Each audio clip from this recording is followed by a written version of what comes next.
নাকি নুরি আপার বিরহ হয়ে পাগল হয়ে গেছেন, আপনি নাকি নিশা পানি ধরছেন, এটা কি ঠিক? হেই, কি বলতেছো তুমি উল্টাপাল্টা? আমি নেশা ধরছি মানে?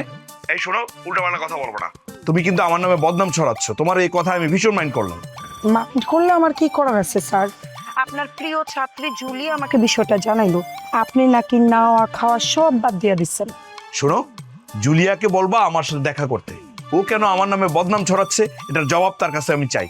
স্যার, আপনি জুলিকে আপনার বাসায় যাইতে বললেন, না বললেও জুলি আপনার বাসায় যেত, কিন্তু আপনি কেমন মানুষ, আমাকে তো একবারও বলেন নাই হ্যাপি তুমি একটু আমার বাসায় আসো।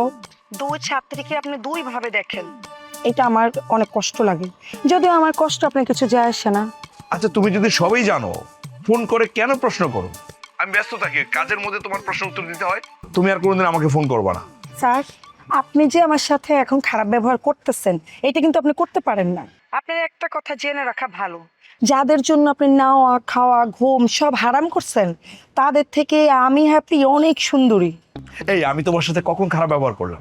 তুমি তো আমার সাথে বাজে বাজে কথা বলছো। আমি যার সাথে প্রেম করলাম তার চেয়ে তুমি শত গুণে সুন্দরী। একটা কথা তুমি জেনে রাখো, সুন্দর হলে স্বাভাবিক সৌন্দর্যের সাথে ইন্টেলেকচুয়াল সৌন্দর্যের দরকার হয়। কথাটা মাথায় রাখো।